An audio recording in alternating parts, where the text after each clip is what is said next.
and this offensive line doing its job against teams that it's better than.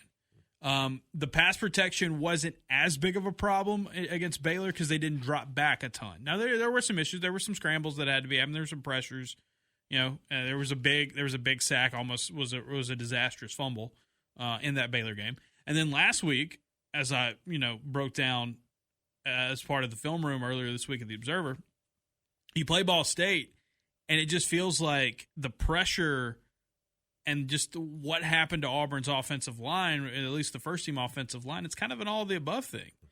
And Hugh Freeze talked about getting things set correctly, coaches fixing that, sorting that out. But I said it, like, against a Ball State defense is not very good. I think every Auburn starting offensive lineman was marked down for a pressure allowed, and that's something where it's like everybody's got to get better in that aspect.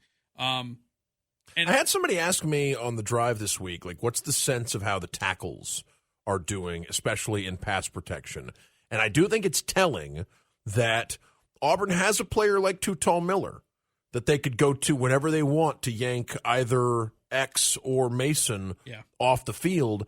And it feels like, especially against Ball State, you saw more of Too Tall. Too Tall's a guard. I don't think he's played a snap at tackle this year. That's what I mean. Yeah. I mean, the fact that they we talked about it. We talked to him Tuesday, and he's just talked about being a guard now. Now, what would be the plan at tackle if that's the case? Do they move Dillon back to tackle and Too Tall plays one of the two guard spots? No, I think he would probably end up being a tackle. But I do think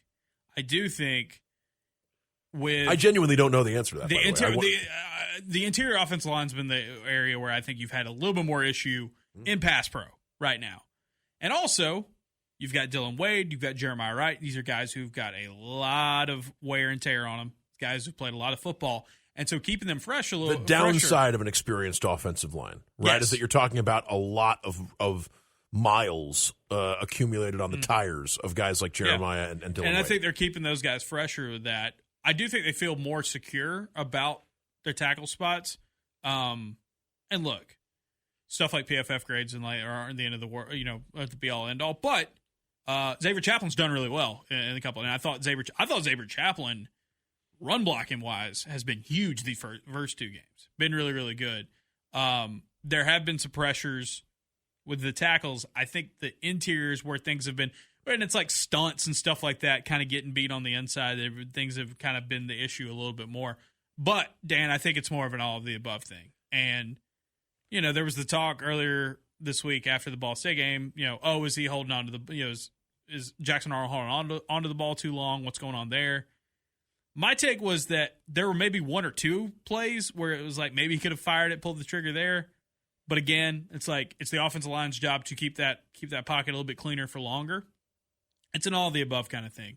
South Alabama got a lot of pressure in week one against Morgan State. It's Morgan State. They got a lot of interior pressure. I say a lot. Their top pass rushers against Tulane were interior guys. The guys with multiple pressures, according to PFF, were their two starting defensive tackles. So their edge rushers did not have as big of a game. All right. Again, so interior that offensive line, can it step up? Can you keep Jackson Arnold clean? Because if you have another game where you don't look as clean as you should be, and you're talking, and Hugh Freeze is talking about straining and finishing plays and being better on the offensive front, if you do that again this week, guess what? Oklahoma, Texas A&M, Georgia, bang, bang, bang. You think those teams aren't going to get creative?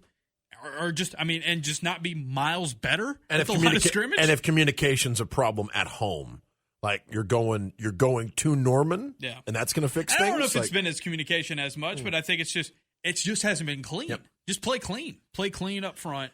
I don't think it's a matter of, they're going to yank someone and put in someone else. I think that the guys that we're talking about, the five starters and Too Tall, are your suspects there. What I do think they would do, if the protection's not where it needs to be, is something Hugh Freeze probably does not want to do, which is utilize more tight ends and running backs as blockers to help out. And when you do that, you can't You don't have your best pass pro guy available right now, or at least 100% healthy, and Omar Mapson. But the fact that and Damari Alston. But the fact that if you have to do that, you can't throw receivers out there in the combinations that you like. You can't use the personnel packages that you really want. I think this offense would love to feel good about the protection you're getting from 5, so that you don't have to keep running backs and tight ends, and you can use those guys as route runners, or you can even pull them off the field and bring in more receivers. Like these options are on the table if you feel good about 5. If you need to block with 6 or 7, suddenly the number of plays, there are a whole bunch of plays you have to wad up and throw in the garbage. Yes. If you're talking about 6 or 7 guys having to block the other team. Yeah. Freeze said this on Monday.